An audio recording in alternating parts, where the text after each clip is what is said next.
I never wanted to join the family business. After graduating from college with honors in financial management, my dreams were set on making my own mark in the corporate world. Several prestigious companies had already shown interest in my resume, and I was excited about building my career from scratch. But life had other plans. My name is Alice Chen, and I was always the responsible one, while my older brother Tommy was the golden child who could do no wrong. He got the newest gadgets, the fanciest clothes, and most importantly, our parents' undivided attention. I learned early on to be self-sufficient, throwing myself into studies and working part-time at our company during summers to earn my own money. Chen Global Trading had been in our family for 3 generations. My great-grandfather started it with just 2 shipping containers of electronics from Taiwan. By the time my father took over, it had grown into a respectable mid-sized company handling imports from all across Asia. I knew the business inside and out from my summer jobs, but I never thought I'd end up running it. That was supposed to be Tommy's destiny. "Alice, we need to talk," my father said one evening, his voice unusually serious. I had just finished telling him about a promising interview with Goldman Sachs over dinner at his office. "What's wrong, Dad?" He gestured for me to sit down, his face lined with worry. "The company, it's not doing well. We're losing money faster than ever before." I felt my stomach tighten. I thought Tommy was learning the ropes? "You always said he'd take over." Dad's face flushed with embarrassment. "Your brother, he's not ready. Yesterday, he expense reported a $5,000 dinner with clients at that new French restaurant. When I asked him about the business discussed, he couldn't remember a single detail." "And what does this have to do with me?" I asked, although I was beginning to see where this was going. "I need you to take over as CEO," he said simply. "You're smart, responsible, and you know the business. The company needs you, Alice." I sat there, stunned. For years, I'd been told this was Tommy's birthright. Now suddenly, because he couldn't handle it, they wanted me to step in and fix everything? "What about my own career plans?" I protested. "I've worked hard for this, Dad. I have interviews lined up." "This is our family's legacy," he interrupted, his voice cracking slightly. "Your great-grandfather built this company from nothing. Are you really going to let it fail?" I looked at the old black and white photo on his wall, my great-grandfather standing proudly in front of his first warehouse. The weight of 3 generations of family history pressed down on my shoulders. "Tommy won't like this," I said finally. Dad sighed. "Let me handle your brother. Will you do it?" I stared out the window at the city skyline, watching my carefully planned future slip away. "Yes," I heard myself say. "I'll do it." My first day as CEO of Chen Global Trading felt surreal. Walking through the familiar hallways, I was greeted by faces I'd known since I was a teenager running errands and filing paperwork during summer breaks. I spent the next 2 weeks buried in financial reports, my financial management degree finally proving useful in ways I hadn't expected. Mrs. Rodriguez, our head of accounting, and her team were invaluable, providing me with years of records and explaining various accounting practices that had become standard under my brother's influence. "I hate to show you this," Mrs. Rodriguez said one evening, placing a thick folder on my desk. "But you need to see where the money's really going." The numbers told a story of systematic mismanagement and wasteful spending. But it was when I started digging into the expense reports that my blood really began to boil. The documents revealed a pattern of excessive spending that made my stomach turn. An $80,000 Tesla Model S purchased 6 months ago under transportation expenses. A $12,000 monthly rent for a penthouse apartment in downtown, listed as client entertainment facilities. A $25,000 shopping spree at Armani, somehow classified as professional development expenses. "Has my father seen these reports?" I asked Mrs. Rodriguez. She shook her head. "Tommy always had a way of presenting things differently to your father." More vaguely. The details got buried in broader categories. I stayed late into the night, poring over every detail. The more I looked, the more I found. Weekend trips to Vegas labeled as client relationship building. Designer suits and watches filed under professional image maintenance. The company was bleeding money through 1,000 expensive cuts, all traced back to my brother's spending habits. By the end of my audit, I had made my decision. I drafted a new company expense policy, one that would eliminate all these excessive privileges. Everyone, including Tommy and myself, would operate on base salary alone. No more luxury cars, no more penthouse apartments, no more shopping sprees disguised as business expenses. As I finished typing the last page of the new policy, I glanced at the old black and white photo of my great-grandfather on the wall. "I'm going to fix this," I promised him silently. "Whatever it takes." I knew the storm that was coming. Tommy wouldn't take these changes lying down. But I had the numbers, the documentation, and most importantly, the authority to make these necessary changes. Let him try to justify $1,200 swimming trunks as a business expense to my face. I was reviewing supplier contracts when my office door burst open with such force that it bounced off the wall. Tommy stormed in, his face red with rage, waving a copy of the new expense policy I distributed that morning. "What the hell is this?" he shouted, slamming the document onto my desk. "You think you can just walk in here and take everything away from me?" I kept my voice steady. "These are necessary changes to save the company, Tommy." "Bullshit. You've always been jealous of me. Always trying to prove you're better than me. And now you're using Dad's temporary insanity to push me out." "No one is pushing you out," I said. "But the company can't afford to bankroll your lifestyle anymore." "My lifestyle?" He laughed bitterly. "I bring in half our clients. You think they want to meet in some cheap restaurant? Drive around in a Toyota? They want to do business with a solvent company," I countered. "Which we won't be if." "Screw you, Alice." He kicked my visitor's chair across the room. "You're nothing but a jealous bitch who couldn't stand seeing me succeed. I'm calling Dad." He stormed out, leaving papers scattered across my floor. I knew exactly where this was heading. Sure enough, that Saturday at our family dinner, I could feel the tension as soon as I walked in. Mom was unusually quiet as she served the pot roast, and Dad kept clearing his throat, his nervous tell. Finally, Mom couldn't hold back anymore. "Alice, don't you think you're being a little harsh with your brother? He's worked so hard for the company." "Has he?" I reached for my briefcase. I'd come prepared for this. "Would you like to see exactly how Tommy's been working hard with company money?" I spread out the documents across the dining table, right next to Mom's best china. Credit card statements, expense reports, receipts, all carefully highlighted and annotated. "This is the penthouse he rented with company funds. This is the Tesla he bought. Here are the Vegas trips, the designer shopping sprees, the $1,000 dinners." Mom shook her head. "He needs to entertain clients. With $1,200 swimming trunks?" I pointed to that particular receipt. "With a $15,000 watch." "Your brother has always had good instincts for business," Mom insisted. "He knows how to make people feel special." Dad had been silent, studying the documents with a deepening frown. "These numbers," he finally said. "Tommy, is this accurate?" Tommy, who'd been sulking at the other end of the table, shrugged. "It's all legitimate business expenses.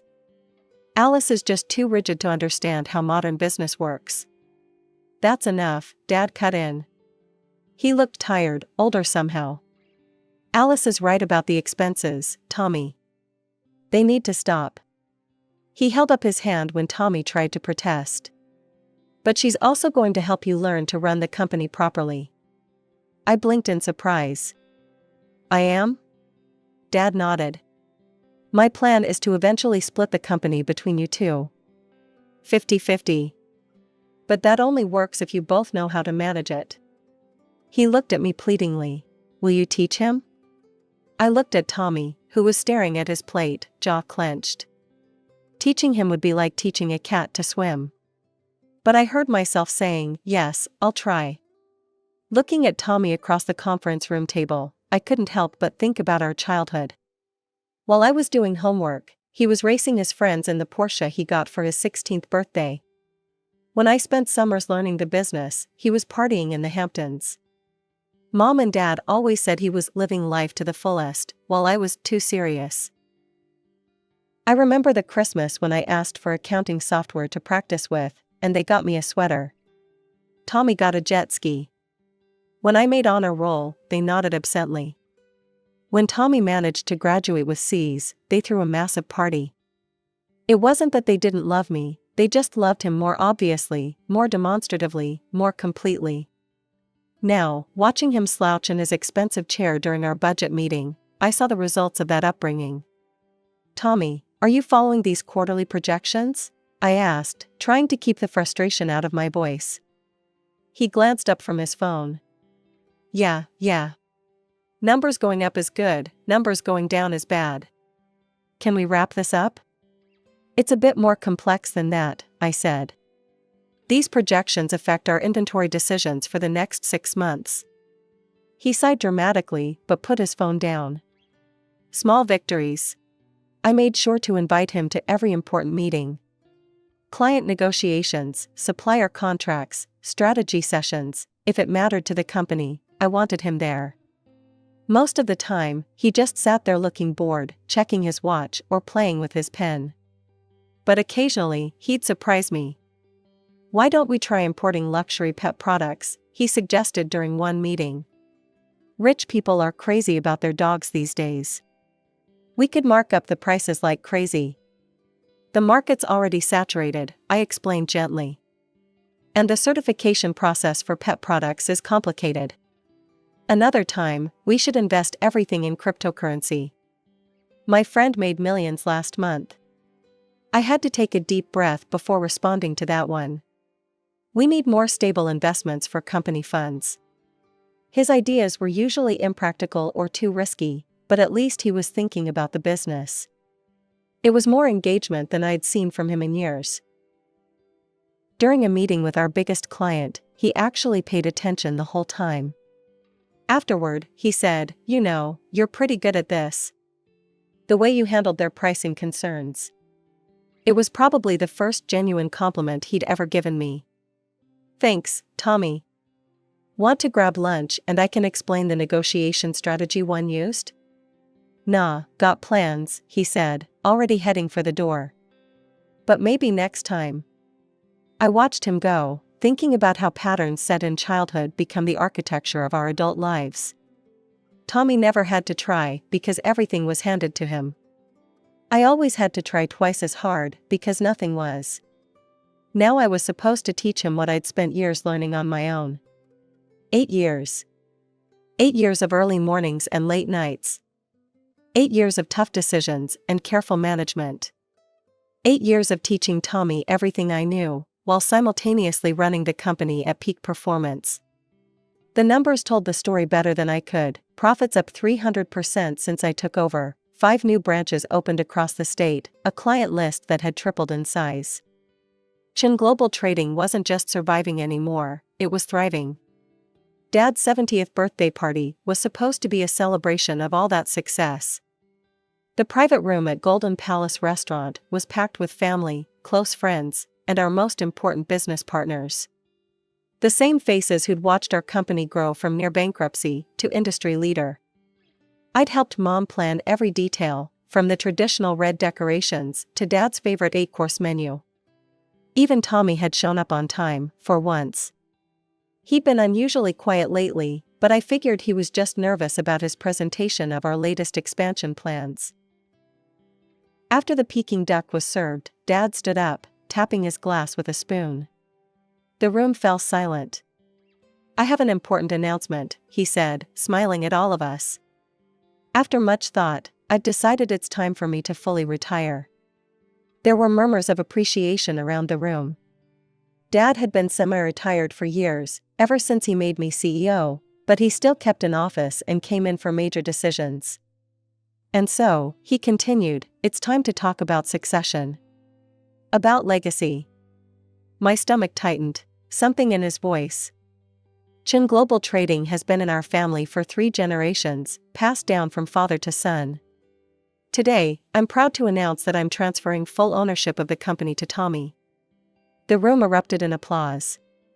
I sat there, frozen, as relatives congratulated my brother. This couldn't be happening. Dad, I said, standing up. My voice cut through the celebrations. What about our agreement? You promised to split the company between us. The room went quiet. Dad shrugged, not quite meeting my eyes. The company has always passed through the male line, Alice. It's tradition. Besides, Tommy will make an excellent leader. Leader? I couldn't believe what I was hearing. I'm the one who saved this company. I'm the one who turned it around. Now, dear, Mom, cut in, don't make a scene. Tommy has natural leadership abilities. He'll make a better owner than. Better? I laughed incredulously. Where was his natural leadership when the company was failing? Where was it during the 8 years I spent teaching him basic business concepts? Tommy stood up, straightening his tie. Speaking of which, sis, you should start preparing to hand over your CEO duties. As the new owner, I'll be taking that position as well. He smirked at me across the table, the same smirk he'd had when he got that Porsche for his 16th birthday, when he took credit for my work in high school, when he spent company money like water because he knew he'd never face consequences. You know what? I stood up, my chair scraping against the floor. You all deserve each other. 8 years I spent fixing Dad's mistakes and covering Tommy's incompetence. 8 years of my life sacrificed for this family's legacy. Alice, Mom gasped. How dare you be so selfish? Selfish? I turned to face her. Was I being selfish when I worked 60-hour weeks to save the company? When I gave up my own career dreams? When I tried to teach Tommy despite knowing he'd never learn? You're just envious, Dad said coldly. You've always been jealous of your brother. Get out, Mom said, pointing to the door. If you can't be happy for your brother's success, you can leave. I looked around the room at my relatives' uncomfortable faces, at the business partners who wouldn't meet my eyes, at my family's expressions of righteous indignation. Gladly. The next morning, I walked into the office one last time to clear out my desk. Tommy was there, feet up on his new desk, my old desk, watching me pack. Don't forget to leave your keys, he smirked. I dropped my resignation letter on his desk, without a word. 8 years of my life packed into one cardboard box. Thankfully, I'd always lived well below my means. The savings I'd accumulated bought me a beautiful apartment in the historic district. I decided to take a few months off, something I hadn't done since college. The first signs of trouble at Chin Global Trading started 3 months later. Mrs. Rodriguez called me over coffee. They fired me, she said, hands wrapped around her cup. Tommy said I was too old school in my accounting practices. Over the next few weeks, more calls came. Tommy had replaced most of the senior management with his college buddies. The new CFO was a guy he used to party with who'd barely passed business school. He's back to his old spending habits, reported James, my former VP of operations, who'd also been let go. Bought himself a new Maserati as a company car. But that's not the worst part. The worst part, as it turned out, was Tommy's solution to their first major crisis. When their main supplier raised prices, instead of negotiating or finding a reputable alternative, Tommy switched to a sketchy supplier offering suspiciously low prices. The products are garbage, Sarah from Quality Control told me before she too was fired. Half of them are defective, but Tommy won't listen. Says we're being too picky. Within 6 months, the company had lost 3 major clients. Within 8 months, most of our long-term partners had jumped ship. The carefully built reputation I'd spent 8 years cultivating was crumbling in a matter of months. I heard it all through the grapevine, and I felt absolutely nothing.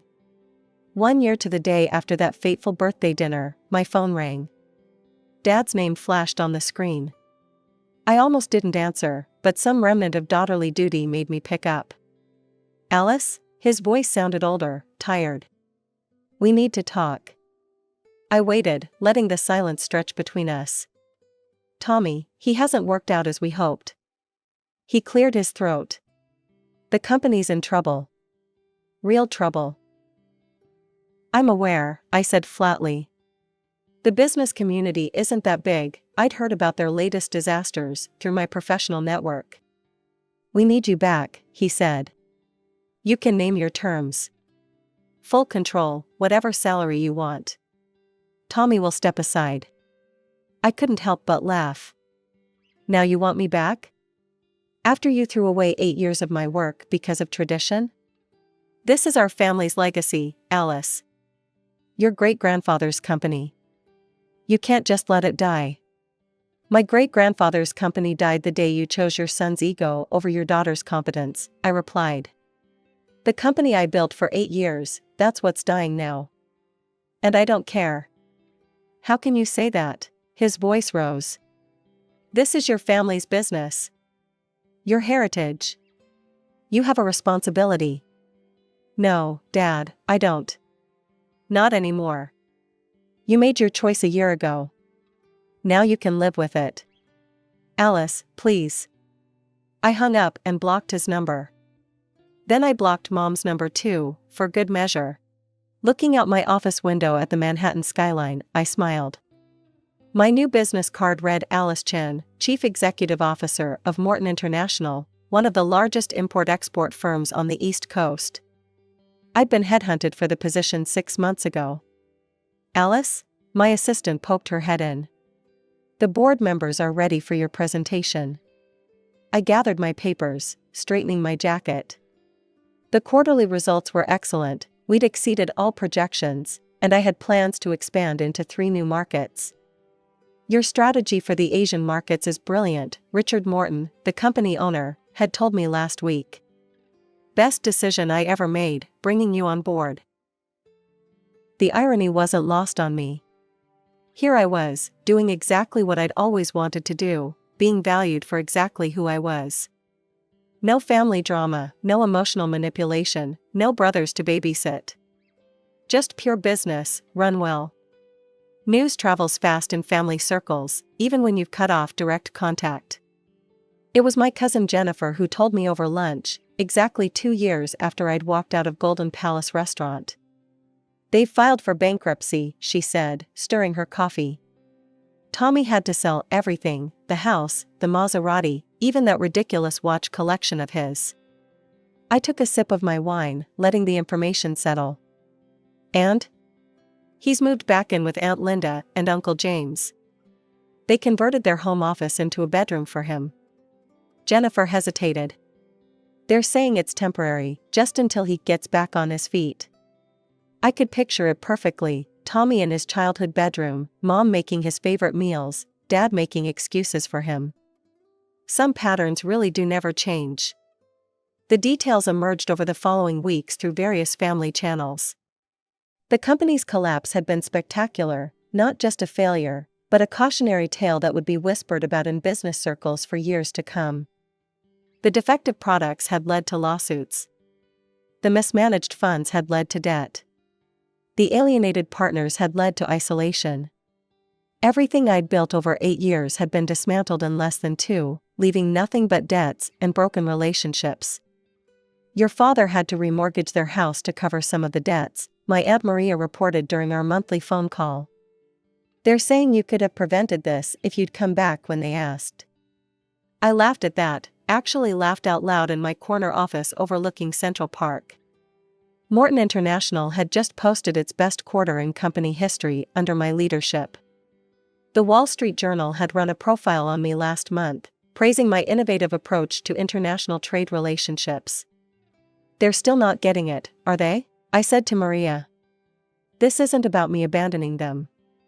This is about them never truly valuing what they had. Later that evening, I sat on my penthouse balcony, bought with my own money, earned through my own merit, watching the sunset over the city. I thought about Tommy, back in our parents' house, probably still blaming everyone but himself for what happened.